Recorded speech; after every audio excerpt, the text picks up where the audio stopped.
Bonjour à tous et bienvenue dans cette nouvelle vidéo.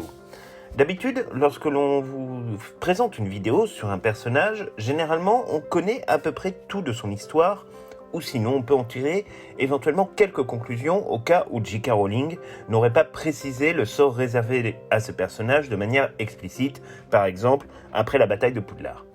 Aujourd'hui, on va tenter de s'attaquer à un personnage que l'on pensait pourtant connaître, mais surtout qu'on n'imaginait pas retrouver en fait dans la saga des Animaux Fantastiques. Et pour cause, il s'agit d'une des grandes révélations des Crimes de Grindelwald, le second opus des Animaux Fantastiques. Et cette révélation, en fait, on l'a découverte dès la toute première bande-annonce. Nagini n'est pas seulement le serpent un peu animal de compagnie de Lord Voldemort, c'est en réalité une femme en chair et en os. À la vue de la bande-annonce, il est vrai qu'on se demandait bien quel pouvait être le lien entre cette femme et le serpent finalement tant redouté par Harry et ses amis. On sait que de nombreux sorciers peuvent acquérir la capacité à se métamorphoser en animaux, comme cela est le cas par exemple pour les animagus. On sait aussi que le statut des loups-garous, comme Remus Lupin, est également quelque chose de malheureusement assez courant dans le monde des sorciers. Mais ce que l'on ne savait pas véritablement, finalement, c'était que certains sorciers sont victimes d'une malédiction. Alors cette malédiction, elle a vraisemblablement été lancée par un autre sorcier. Aujourd'hui, nous allons donc tenter de vous faire découvrir ce personnage sur lequel nous commençons finalement à connaître pas mal de choses, en tout cas sur son arrivée dans le Wizarding World, mais aussi sur sa fin qui évidemment est bien plus complète. À la fin de cette vidéo, on tentera de vous livrer un peu notre analyse sur l'évolution prochaine de Nagini dans les 3 prochains volets des Animaux Fantastiques. Nous faisons donc la connaissance de Nagini, finalement, en 1927, dans le très sinistre cirque Arcanus tenu par Skender. Selon les magnifiques affiches de ce cirque réalisé par Minalima, on sait que Nagini aurait été capturé par Skender dans la jungle indonésienne. On a un petit peu de mal à le croire, tout ça nous semble un peu romancé, mais pourquoi pas après tout. On découvre une Nagini touchante, mélancolique, et consciente que sa transformation définitive n'est malheureusement plus qu'une affaire de temps. Et c'est dans cet horrible cirque Arcanus que Nagini, retenue prisonnière, va faire la croyance... Et c'est dans cet horrible cirque Arcanus que Nagini, retenue prisonnière, va finalement faire la connaissance de Croyance Belboss. On ne sait d'ailleurs pas vraiment ce que Croyance fait là, mais ce qui est certain, c'est qu'une amitié, peut-être un peu plus profonde, va se nouer finalement entre les 2 seules personnes de ce cirque à être humain. Les autres protagonistes de ce vraiment sinistre et triste endroit sont uniquement des créatures magiques, plus ou moins sympathiques, retenues en otage. D'ailleurs, on peut imaginer que J.K. Rowling a voulu glisser un petit message sur la question de la protection animale. C'est avec Croyance que Nagini finalement va mettre en marche son plan d'évasion qui réussira dans une espèce de brouhaha gigantesque et de mouvement de foule qui forcera d'ailleurs le cirque à quitter prématurément la place cachée de Paris, mais il n'est pas impossible que l'on retombe sur Skender ailleurs dans le monde magique et certainement probablement dans les prochains épisodes. Nagini et Croyance vont trouver une cachette à Paris et on sent bien que leur relation est encore plus profonde qu'une simple amitié. C'est tout d'abord 2 êtres qui ont été rejetés par tous et qui sont aujourd'hui craints par la communauté magique à laquelle ils appartiennent pourtant l'un et l'autre.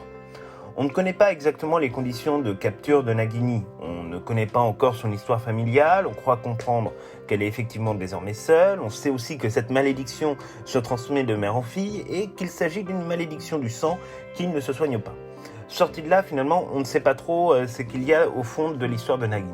Est-ce que, par exemple, la mère de Nagini est elle-même devenue un serpent ? Ou est-ce qu'elle est devenue autre chose à cause de ce sortilège ? Pour l'instant, on ne sait pas.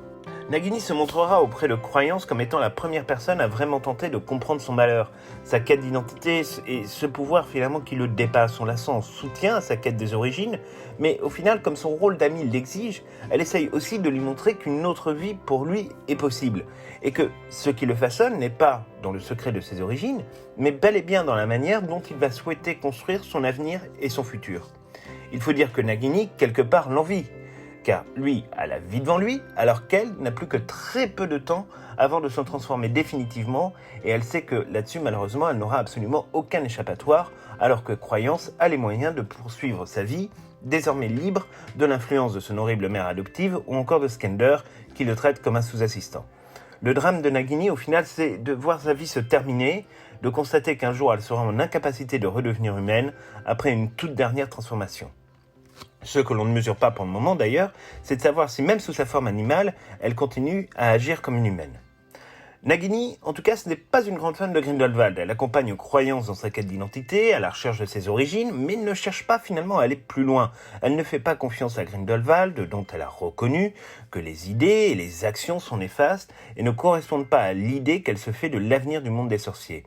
Nagini ne semble pas bénéficier d'une baguette magique. Cela indique probablement qu'elle n'a pas suivi l'éducation magique dans une école de magie. Et ceci est tout à fait possible, compte tenu de son statut de malédictus. Il est en effet fort probable qu'une malédictus ait le droit à un traitement un peu similaire au loup-garou ou au craquemol. Lorsque le combat qui va opposer les aurores aux forces de Grindelwald éclate dans le caveau d'Elestrange, Nagini ne prend pas directement part à la bataille. Elle ne semble pas en avoir les capacités magiques en tout cas. Cependant, elle va quand même essayer jusqu'au dernier moment de retenir croyance dont on sent finalement un peu l'hésitation et le tiraillement entre d'un côté la vérité que peut lui apporter Grindelwald, dont la manipulation est absolument sans limite, et de l'autre côté son ami fidèle. Une fois la bataille terminée, on retrouve Nagini en compagnie de Norbert, Tina, Queenie, Jacob, Youssouf Kama et Thésée Dragono à Poudlard, et son camp finalement est choisi, et évidemment pour l'instant ce ne sera pas celui des forces du mal. C'est ensuite que le mystère de sa destinée va commencer. Mais nous y reviendrons évidemment juste après. Là pour l'instant on va faire un petit saut temporel puisque nous allons retrouver Nagini pour la première fois en 1994 dans les événements de Harry Potter et la Coupe de Feu. On sait qu'à ce moment-là de l'histoire, Voldemort survit en buvant une potion finalement faite de sang de licorne et du venin de Nagini. On ne sait pas à quel moment d'ailleurs Nagini a fait la rencontre de Voldemort, peut-être un peu avant Harry Potter à l'école des sorciers, puisqu'on se souvient finalement que la première rencontre entre Harry et Voldemort va se dérouler dans la forêt interdite, alors que ce dernier a attaqué une nouvelle fois une licorne. Alors, rien dans la biographie officielle, ou dans les écrits actuels de Rowling, ne permet finalement de dire à quand remonte leur rencontre et pourquoi. Ce que l'on sait néanmoins, c'est que Nagini deviendra le 6e et dernier Horcrux créé volontairement par Voldemort. Elle deviendra ce si précieux Horcrux suite à l'assassinat de Bertha Jorkins.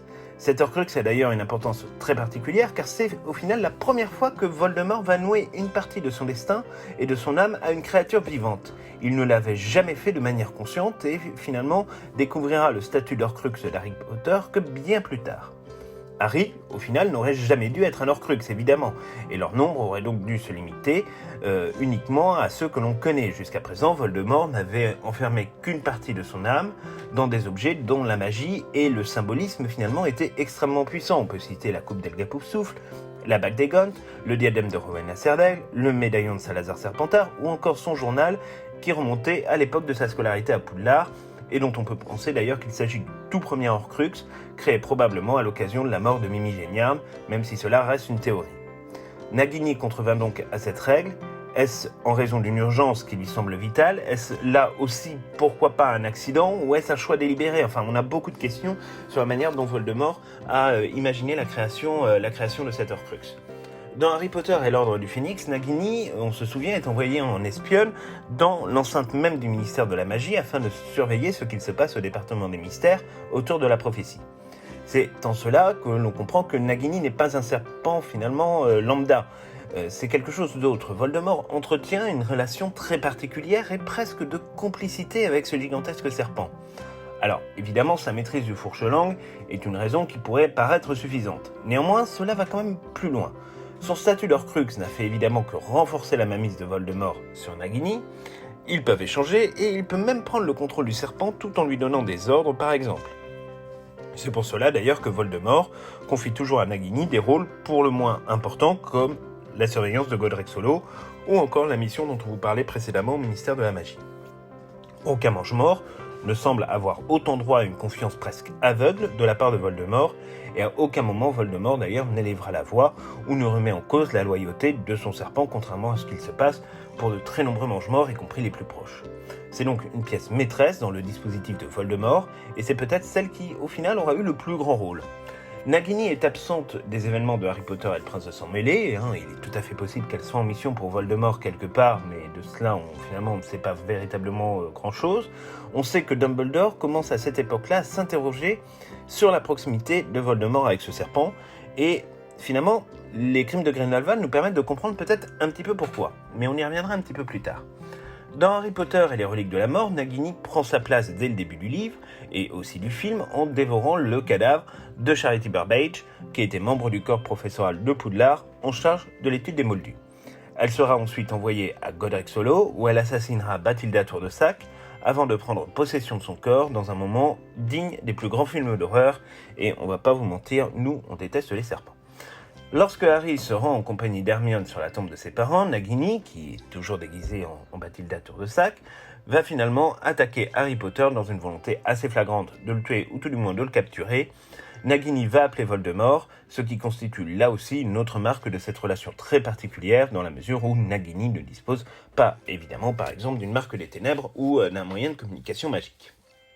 Après le cambriolage du coffre de Bellatrix Lestrange à la banque Gringotts, Voldemort prend conscience que Harry Potter est sur la trace des Horcruxes et qu'il a découvert au final le secret de son immortalité. Ce dernier va entrer dans une rage absolument folle et liquider d'ailleurs directement la moitié des personnes présentes avant de partir avec Nagini dont il indique qu'il doit désormais la protéger. Si la version cinématographique ne représente pas Nagini protégée par une bulle magique dans le roman, c'est bien le cas et cela pose d'ailleurs beaucoup de problèmes et de défis à nos amis dans le roman. Lors de la bataille de Poudlard, Nagini sera en permanence à immédiate proximité de Voldemort qui compte évidemment la protéger coûte que coûte. Dans la cabane hurlante, qui est transformée en QG des forces de Voldemort pour l'occasion, Nagini va assassiner Severus Rogue sur ordre de Voldemort dans une très vaine tentative finalement de récupérer la maîtrise entière de la baguette de Suro. Il s'agissait évidemment là encore d'une erreur tactique de Voldemort. Nagini sera finalement tué par Neville Londubat grâce à l'épée de Gryffondor, ce qui causera une explosion de rage peu commune de la part de Voldemort, qui comprend qu'il n'a plus aucune échappatoire à la mort en cas d'échec dans son dernier combat face à Harry Potter. Voilà tout ce que nous savons pour le moment de la vie de Nagini. Néanmoins, cela n'est pas vraiment suffisant dans la mesure où la saga des Animaux Fantastiques est encore en cours de production et devrait nous livrer évidemment encore pas mal de secrets sur ce personnage très inattendu de la saga. Et justement, on a beaucoup de choses à attendre des Animaux Fantastiques 3 et des 2 volets qui resteront ensuite à tourner, car Nagini sera bel et bien un personnage récurrent de ces films. En tout cas, du 3e, on en est certain. On le voit bien, Nagini n'est pas du tout prête à basculer du côté obscur de la force et à rejoindre les rangs des forces du mal. Bien au contraire. Elle préfère suivre Norbert et ses amis à Poudlard auprès d'Albus Dumbledore. Cela veut dire que Nagini est bien consciente des limites dangereuses de Grindelwald et de ses sbires. Elle estime que Grindelwald se joue totalement de croyances et le manipule dans le but d'en faire une arme à l'encontre d'Albus Dumbledore. Ce que l'on attend au final des Animaux Fantastiques 3, c'est des réponses aux très nombreuses questions que l'on se pose. On va passer en revue ensemble les quelques questions qui nous animent le plus. Il n'est pas certain que nous obtiendrons d'ailleurs toutes les réponses dans le seul Animaux Fantastiques 3 et peut-être même dans le 4 et le 5, mais ce qui est certain c'est que Rowling, comme à son habitude, aura la volonté de pousser les phares sur un personnage important de la saga originelle. Tout d'abord, nous sommes très impatients au fait de connaître les raisons qui ont fait basculer Nagini dans le camp de Voldemort, qui est pourtant loin d'être un enfant de cœur. Nagini, sous sa forme de serpent, par exemple, est-elle encore consciente de son statut d'être humain ? Garde-t-elle des souvenirs ou est-ce qu'elle est capable de contrôler ses actes, ses réactions ? Ou alors est-ce qu'elles ne sont que le fruit finalement de réactions animales classiques d'un serpent à la longévité surprenante ? Pour notre part, si Nagini garde bien le contrôle de ses souvenirs, la seule raison qui pourrait la pousser vers Voldemort et donc les forces du mal serait au final la mort de Croyance ou d'Aurelius. En effet, on peut imaginer que Dumbledore ou son réseau de soutien seront probablement l'une des causes de la mort de Croyance. L'amitié, à moins que cela ne soit de l'amour que porte Nagini à Croyance, pourrait effectivement créer les conditions d'une volonté vengeresse à l'encontre de Dumbledore et de tout ce qui représente le camp des forces du bien. Aurelius, Croyance, est-il condamné à plus ou moins brève échéance ? En tout cas, on peut en faire l'hypothèse aujourd'hui. On attend également évidemment de savoir à quel moment se déroulera sa transformation définitive en serpent et à quel moment Nagini va rejoindre les rangs de Voldemort. Est-ce qu'elle le fera-t-elle consciemment ? Est-ce qu'elle le fera inconsciemment ? Cela aussi est une question, mais qui n'aura peut-être pas tout à fait sa place dans les Animaux Fantastiques, sauf à ce que la temporalité des films fasse un tout petit bond en avant, car il est peu probable que Nagini ait lié une alliance avec Voldemort dès sa scolarité à Poudlard. Tout est possible, bien entendu, mais quand même avec une certaine limite qui est celle de l'évolution du jeune Tom Jedusor au fur et à mesure de sa scolarité à Poudlard. Jusqu'à présent, en tout cas, on a la certitude qu'ils se trouvent tous les deux en Albanie en 1994, mais aucun écrit de Rowling ne nous laisse d'autres indices sur leur première rencontre. On peut aussi s'attendre évidemment à ce que Nagini fasse tout ce qui est en son pouvoir pour tenter de ramener croyance Aurelius à la raison, mais il y a fort à parier que les manipulations de Grindelwald et la bataille qui s'annonce avec Dumbledore dans le prochain opus rendront évidemment toutes ces tentatives caduques, sauf si. Ce qu'il y a d'absolument magique, en tout cas pour nous avec J.K. Rowling, c'est cette capacité à créer des personnages et à laisser des pistes permettant d'imaginer des théories en cascade en attendant évidemment la résolution des intrigues qu'elle développe. Il y a aussi évidemment d'autres questions que l'on se pose, à savoir par exemple si Voldemort avait conscience du statut de femme et donc de sorcière de Nagini avant sa transformation définitive. Qu'est-ce qui l'a poussé, comme on vous disait, à créer encore un Horcrux, mais cette fois-ci sur une créature vivante. Enfin bref, on a vraiment plein de questions. La question d'ailleurs vaut aussi pour Albus Dumbledore, dont la présence de ce serpent ne le laisse pas insensible dans la saga Harry Potter. Est-ce qu'il se remémore la femme qu'il a connue près de 80 années auparavant? Est-ce qu'il a fait le rapprochement? Là vraiment aussi, on a mille et une questions sur le sujet. Voilà, c'est tout pour cette nouvelle vidéo de présentation d'un personnage dans le cadre de la saga des Animaux Fantastiques. On espère vraiment qu'elle vous a plu. Donnez-nous vos théories en fait sur Nagini et sur son rapprochement avec Voldemort et également sur son évolution prochaine. Ça nous intéresse vraiment beaucoup. Dites-nous ça en commentaire. On se retrouve mardi ou mercredi pour une toute nouvelle vidéo. On va peut-être adapter un petit peu le programme en fonction de l'actualité qui est assez riche en ce moment. N'oubliez pas de vous abonner à notre chaîne et de regarder nos anciennes vidéos si ce n'est pas déjà fait. À très bientôt.